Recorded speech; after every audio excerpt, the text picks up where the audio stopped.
साथ Dow futures और Nasdaq futures तो स्ट्रॉन्ग नीचे है। यूरोप के हाल बुरे मत देखिए, डर लगेगा। जी, ठीक है। तो हम इंटरनेशनल मार्केट को नहीं देख रहे, आज हमारे मार्केट्स अपने ही घोड़े पर दौड़ते हुए नजर आ रहे हैं। लेकिन सर, ये कॉन्फिडेंस ये कहाँ से आ गया? मतलब आप यूएस मार्केट्स नहीं देख रहे, यूएस फ्यूचर्स 100 पॉइंट नीचे हैं, यूरोप के बाजार नीचे खुले हैं, इसे कैसे देखा जाए? कॉन्फिडेंस मतलब आप एक चीज पक्की है, देखिए हम्म। कि वो आपका सवाल बहुत जायज है। क्यों होता हाँ। क्या है, हमारे कॉन्फिडेंस की डेफिनेशन बहुत क्लियर कट है। क्या? मार्केट ऊपर कॉन्फिडेंस ऊपर, मार्केट नीचे कॉन्फिडेंस नीचे, है ना? वैसा आता है। लेकिन ये एक्चुअली जो आज की रिकवरी है, जो तेजी है, ये कॉन्फिडेंस कम होने की वजह से है। ऐसा कैसे? दो रीजन है। एक, सबको डर लग रहा है, सबको बेचना है कि हाँ। किसी को रखना नहीं तेजी की पोजीशन स्पेशली। फिर? और दूसरा, जो लोग शॉर्ट करके बैठे हैं, जिन्होंने, चाहे वो एफ हो चाहे कोई और हो, तो उन्हें भी ये समझ में आ रहा है कि भाई इतनी बड़ी इवेंट के पहले जा रहे हैं, बाजार नर्वस है, नीचे है, हम भी हैं, अमेरिका भी है, दुनिया भर के बाजार भी खराब है। हाँ। और कल को ट्रम्प साहब हैं हो तो, हाँ। अगर उनका तो सिस्टम ही सिंपल है, हम्म।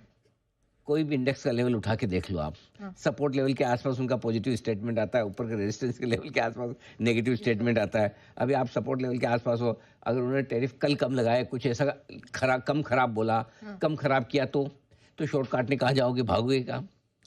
रात को 12 बजे तो आपके तो बंद रहते हैं बाजार, 1:30 बजे, रात को 2 बजे। करेक्ट। तो सुबह सुबह पता चला 200, 250, 300 निफ्टी ऊपर ही खुल गया। You never know, that can happen. See, कोई बड़ी बात नहीं, कल निफ्टी आप 23,500 के ऊपर खोले या 23,000 के नीचे खोले, अच्छा, यू नेवर नो। ये शॉर्ट कवरिंग है। तो शॉर्ट कवरिंग भी जितना अच्छा, जितना डर उसको लगता है जिसकी पोजीशन फंसी हुई है, हाँ। उतना उससे ज्यादा डर उसको लगता है जिसका पैसा बन रहा है। हाँ। पैसा बन रहा है, वो सोचता है कि अरे अच्छे खासा पैसा बन रहा है, पता चला ज्यादा की लालच में और लग ना जाए। एग्जैक्टली। तो शॉर्ट सेलर भी तो अपना पोजीशन काटना चाहेगा। बिल्कुल। तो इसलिए मेरा ये मानना है कि लो कॉन्फिडेंस वाली रिकवरी है ये। अच्छा। हाँ, जिसमें भरोसा कम है। ओके।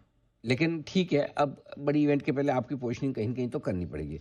अब हुआ क्या है, 700 पॉइंट की एक तरफा रिकवरी के बाद एक तरफा गिरावट, क्योंकि आपने 23,869 870 मान लीजिए राउंड फिगर में, वो हाई बनाया है। और नीचे में कल का आपका लो है 23,135 का। हम्म।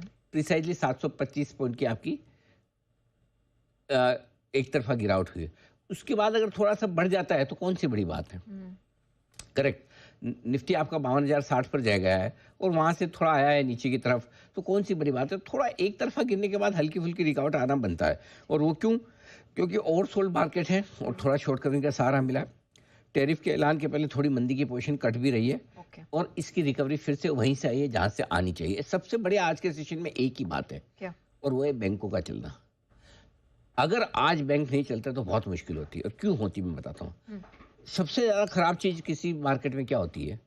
जब अच्छी खबर पे भी मार्केट या स्टॉक या स्विच सेक्टर ना चले। नहीं। हाँ। अगर ओएमओ की खबर अनएक्सपेक्टेड और अच्छी आई है, और अगर आज बैंकिंग शेयरों की पिटाई हो जाती है, तो इसका मतलब कि मंदी बहुत है। देखिए, खराब मार्केट का एक ही सबसे बढ़िया फॉर्मूला है, हर अच्छी खबर पे स्टॉक बिकता है, मार्केट बिकता है। करेक्ट। और बढ़िया मार्केट का एक ही फॉर्मूला है, हर खराब खबर पे भी खरीदा जाता है। बोलो खराब खबर है, ये मौका है, बाद में मिलेगा नहीं तो ऊपर में लेना पड़ेगा। और अच्छी खबर में बेचने का मौका है, नहीं तो बिकेगा नहीं। सो अगर आज बैंक नहीं चलते तो ये क्लियर कट कंफर्मेशन होती है कि इनको बहुत ज्यादा और बड़ा गिरना है। सो एक अच्छी बात है रिकवरी वहां से ही, क्योंकि बैंक्स वैल्यूएशन के लिहाज से ठीक है, फंडामेंटली मजबूत है, और अगर इनको चलना है तो सबसे पहले यही चलना चाहिए। सो आज ये सबसे बढ़िया चीज हुआ कि एकदम सही वक्त पर ओएमओ आया, उससे फायदा हुआ।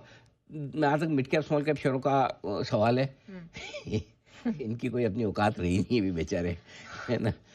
सुबह थोड़े से लार्ज कैप डिले होती है तो ऐसे पड़ गए, मर गए, ऐसा कि मतलब हमारे तो कोई 4 लोग आके उठा ले जाओ भाई, है ना? और अब जब जब थोड़ा सा इनको तो है सब ठीक है, चलो हम भी चल पड़ते हैं, तो उठे, मिट्टी विट्टी झाड़ी, चल पड़े, मतलब हम भी दौड़ते हैं ऐसा। चलो, तो अब जब दौड़ते हैं तो फिर आगे निकल जाते हैं, वो भागते जोर से। तो मिड कैप स्मॉल कैप शेयरों का तो सिंपल फॉर्मूला भी है, लार्ज कैप को देख के डिसाइड करेंगे घटना बढ़ना, इनकी खुद की तो अपने दिमाग में कुछ है ही नहीं। ठीक है। तो सर, अब बड़ा सवाल ये कि कल के लिए आप पोजीशन कैसे मैनेज करें? जो करना है, मैं वो फिर बोलता हूँ, जंगल का शेर है, आप है, जो करना है ट्रम्प को ही करना है, आपको हमको क्या करना है, हमारे हाथ में कुछ है नहीं। सही बात। क्या कहेंगे क्या करेंगे कोई नहीं जानता। और वो बाय द वे वो वाला डायलॉग बहुत वायरल हो रहा है, मेरे को 3-4 लोगों ने व्हाट्सएप पे भेजा, गब्बर वाला। खबर वाला। किस में गोली और कौन सा खाली, हमें कुछ नहीं मालूम। वो 3 गोली बाद में भी मार सकते हैं। 3 गोली बची हुई है। मेरे बहुत लोगों ने बोला कि यार ये आइडिया कहाँ से आ गई 3 गोली? मैंने कहा भाई गब्बर की गोली है, कब चलेगी? कब चलेगी पता नहीं। चलेगी पक्का है। कल आज रात को चल गई ठीक है, नहीं तो बाद में भी चल सकती है।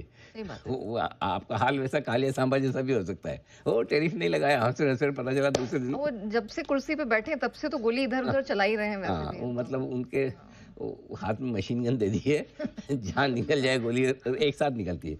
एनीवे, सो कुल मिला के ये कि कल टैरिफ के ऐलान के बाद देखो 2-3 चीजें हो सकती है। या तो टैरिफ जोर से लगाए और गंदा बोले, जी। यानी इससे खराब तो कुछ बात हो नहीं सकती। हुँ। या टैरिफ लगाए लेकिन अच्छा बोले कि हम लगा तो दिया लेकिन देखेंगे बदलने को तैयार। या टैरिफ बिल्कुल ही कम लगाए और अच्छा बोल रहे, भाई देखो मैं खाली समझा रहा हूँ, कम ही लगा रहा हूँ, मान जाओ। और या फिर टैरिफ कम लगाए लेकिन बोले बहुत खराब, ये तो पहले ही आगे और लगूंगा। 4 सिचुएशन हो सकती है। सही बात है। और चारों सिचुएशन में मार्केट कैसे रिएक्शन करेगा पता नहीं। एग्जैक्टली। यू नेवर नो, बहुत वैलिड सिचुएशंस है ना? करे भी खराब, बोले भी खराब, करे खराब, बोले अच्छा, बोले अच्छा और करे अच्छा, बोले अच्छा लेकिन करे खराब। मतलब हर एक आपका मतलब चारों कॉम्बिनेशन बैठ जाएगा, उस कॉम्बिनेशन में कुछ ना कुछ एक होगा। ठीक है, सो अब जो भी होगा हमें नहीं पता। ठीक है। तो इसलिए कल मार्केट अच्छा अगर वो कुछ कर भी दे, अच्छा उसके बोलने करने पे मार्केट कैसे रिएक्शन करेगा वो और दूसरी चीज वो है। भी नहीं पता है। वो भी नहीं पता है क्योंकि मार्केट की पोजीशनिंग अलग है। अभी हमारी पोजीशनिंग तो अलग है। अमेरिका भी तो 8 बजे खुलेगा, एग्जैक्टली। आना 1:30-2 बजे रात को, तो 1:30 बजे तक अमेरिका के मार्केट मक्खियां थोड़ी मारेगा। सही बात है। वो भी रिएक्ट वो तो करेगा। ट्रेड करेंगे ना कुछ तो। कुछ नर्वसनेस, कुछ अब एंजाइटी वो कुछ होगी। भाई साहब ने भाषण शुरू किया उसके पहले क्या वो 500 पॉइंट डाउ ऊपर दिखेगा, 500 नीचे दिखेगा, हमको क्या पता। एग्जैक्टली। और भाषण खत्म होने के बाद क्या होगा क्या पता। 2 दिन से वैसे ही वॉलेटाइल है। तो यू नेवर नो। और मैं तो उम्मीद अच्छा अमेरिका के मार्केट आजकल कितना बजे बंद हो रहे हैं? रात को 1:30-2 बजे के आसपास ही बंद होते हैं। फर्ज करें उनका भाषण आया बाद मार्केट बंद होने के बाद, ओके, फिर वो भी एक इशू। तो हमें फिर कल गुरुवार को और फिर डाउ फ्यूचर देख के दिमाग लगाओ। अच्छा कितना भी कर लो, डाउ का मूवमेंट और डाउ फ्यूचर का मूवमेंट में फर्क होता है। फर्क है, बिल्कुल फर्क है। अच्छा तुरंत जो एक्शन आता है मार्केट पे वो अलग होता है, और मार्केट बंद होने के बाद आता है वो एक्शन बिल्कुल अलग होता है। एग्जैक्टली। क्योंकि जब समझो मार्केट बंद होने के बाद तो आपके पास 24 घंटे पड़े हैं तय करने के लिए हमें कैसे खुलना है। एग्जैक्टली। और अगर ये मार्केट चालू उस समय अनाउंसमेंट आता है तो उस समय और all the Nations will be tariff 25%, ले बढ़ गया बम सब पे। अब वो तो इसलिए मार्केट बंद होने के बाद अगर कुछ भी ऐलान आएंगे तो उसका रिएक्शन बहुत सोचा समझा आराम से आएगा। सो बहुत सारी चीजें हैं, कब होगा, कैसे होगा, कितना होगा, क्या बोलेंगे, क्या करेंगे, तो ऐसे में दिमाग मत लगाओ। और कल बड़ा मुँह आ सकता, तो सबसे बढ़िया ये कि ट्रेडिंग पोजीशन जितनी हल्की रख सकते हो उतनी हल्की रखो। कम से कम लेकर जाएं, ओवरनाइट पोजीशन ना रखें, और किसी ने रखी हुई है रखना ही चाहता है तो हेजिंग जरूर करें। कुछ ले रखा तो पुट खरीद लीजिए, बेच रखा तो कॉल वॉल खरीद लीजिए, अपने आप को हेज रखिए। टैरिफ लगने या न लगने से क्या असर पड़ेगा, कम या ज़्यादा लगने से क्या असर पड़ेगा, कुछ सेक्टर पर पड़ेगा, कुछ पर कम पड़ेगा, कुछ पर ज़्यादा पड़ेगा, ये सब होने वाला है। हमें क्या करना है, हमारे लिए जिन पर ज़्यादा असर पड़ सकता है टेक्सटाइल और फार्मा, ये 2 बेनिफिशियरी हो सकते हैं अगर यहाँ पर ज़्यादा कुछ ना हो तो। ज्वेलरी न्यूट्रल से हल्का सा नेगेटिव हो सकता है, सी फूड पर थोड़ा ज़्यादा लग सकता है, इलेक्ट्रॉनिक्स पर लग सकता है। एक रह गया ऑटो, इसमें ऑटो और ऐड कर दीजिए। नीरज जी जरा लिखिए ऑटो। तो ऑटो एक और सेक्टर है जिसमें ज़्यादा असर पड़ सकता है, स्पेशली टाटा मोटर्स टाइप की कंपनियां हैं, या फिर जो ऑटो इंडस्ट्री कंपनियां हैं। अगर ज़्यादा उन्होंने यूरोप की तरफ मुंह खोल दिया तो संवर्धन, सोनाकॉम, स्टार टाइप की कंपनियों पे, भारत फोर्ज वगैरह पे इम्पैक्ट आ सकता है। तो ये सारी चीज़ें जो है ना, इन पर आपको फोकस करना है, सिंपल। ठीक है, चलिए, तो ये क्रक्स निकल कर आ रहा है क्लोजिंग से पहले, end of course Ashu sir, good afternoon, बहुत स्वागत है सर। बताइए इस बाजार में आपकी क्या राय बन रही है? नेहा देखो, मैं 2 तरीके से बताता हूँ मार्केट के बारे में। एक हमने पीछे बात की थी कि जब वो रिवर्सल स्टार्ट हुआ था कि ये 23,200-300 तक जा सकता है। वो जो शॉर्ट कवरिंग था, जो एक्सेसिव शॉर्ट कवरिंग थी और थोड़ा सा मोमेंटम बना, वो हमारे को 23,700-800 तक ले गया, जो कि थोड़ा सा ओवरडन था। और वहां से अगर हम देखें करेक्ट होके हम कहाँ आ गए, 23,300। तो मार्केट जो अपने हिसाब से होना चाहिए था वो है, वो 300-400 पॉइंट की वॉलिटिलिटी आई, ऊपर गई और वो रिट्रेस हो गया। सो मेरा मानना है जो 23,700 से जो नीचे घटा है उसको मैं बहुत ज्यादा घटना नहीं मानता हूँ। कि 23,300 एक अच्छा लेवल था, जहां तक कि वो एक मूव बननी चाहिए थी, जिसके लिए हमने एक बुल स्प्रेड भी बनाया था, वो बट ओवरशूट कर गया था। तो वहां तक की मार्केट आ गया, तो अभी इसको उसमें तो हम मंदी नहीं मानते। दूसरी चीज, जो कोई भी इवेंट एक तो पहले तो कोई भी इवेंट जो बहुत बड़ा इवेंट होता है या जो बहुत इंपॉर्टेंट होता है, जिसका हम ओवर डिस्कशन कर चुके होते हैं, ओवर प्रिपरेशन हो चुकी होती है, इट्स नोन अक्रॉस एवरीवन, वो एंड में वो बड़ा इवेंट मेरे हिसाब से तो रहता नहीं। हमने बहुत बड़े बड़े इवेंट्स आपने और हमने सबने देखे, आने जी ने ब्रेक्जिट हुआ, सब कुछ हुआ, ब्रेक्जिट जब तक हो रहा था शेर आया, ब्रेक्जिट के बाद कुछ भी नहीं, फुस हो गया था। ऐसी कोई इलेक्शन रिजल्ट हो, जब तक वो नहीं होता। तीसरी चीज, क्योंकि ये इवेंट जो भी है, ये टैरिफ मतलब एक ही, जो मैं ये रिपीट कर रहा हूँ, आज हमने अपने क्लाइंट्स को भी ये नैरेटिव दिया था कि एक ही क्राइम के लिए मल्टीपल है, एक खून की सजा आप आपको 4 बार फांसी नहीं दे सकते।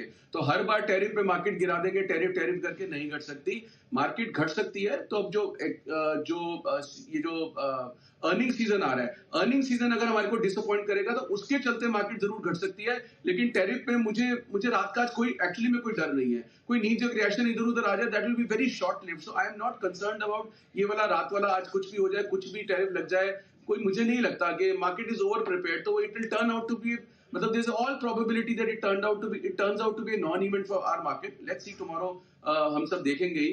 तो ये एक ही क्राइम की बार बार सजा नहीं दे सकते कि उसी टैरिफ पे गिर जाए। यस, सेक्टोरल इफेक्ट जरूर आएगा, बट वो सेक्टोरल इफेक्ट टैरिफ का नहीं आएगा। अगेन मैंने बोला नर्निंग में, अगर ऑटोज में स्लो डाउन हमारे यहाँ है, आईटी में स्लो डाउन है, या रियलिटी में स्लो डाउन दिखेगा, तो वैसे ही दिख जाएगा 2 दिन बाद, 1 दिन बाद वो चीजें अपने आप, मतलब it will fall in place. Irrespective of tariff अगर घटना है तो वो घटते जाएंगे, जो कि मतलब लगता भी है। So all said and done, event से नहीं डरना चाहिए। मुझे लगता है कि मार्केट पॉजिटिव है। आज भी गैप डाउन खुला था, कल भी बहुत बड़ी गिरावट आई थी। उस गिरावट में भी कल भी, जो अगर आप ओवरऑल देखिए, स्टॉक्स में कोई बहुत ज्यादा गिरावट नहीं थी। There was no panic on the screen. दूसरा, 21,900 22,000 से जब 23,500 आए, काफी लोग हल्के हुए हैं इसके अंदर। जो लोग फंसे हुए थे, चाहे किसी ने अगर 100 रुपए का लॉस था, वो 60 में किया, 40 में किया, 20 में किया, 30 में किया, काफी हल्के हुए, तो पोजीशंस भी कंट्रोल्ड आ गई हैं। All said and done, Neha, मुझे लगता है कि अपनी अपनी पसंद से ऐसे मौके में स्टॉक्स ट्रेडिंग के लिए तो जरूर मौके मिलेंगे, लेने चाहिए, और चांसेस पॉजिटिव के ज्यादा है, नेगेटिव के कम है। पीएसयू बैंक्स अच्छे लगते हैं, फाइनेंशियल्स अच्छे लगते हैं,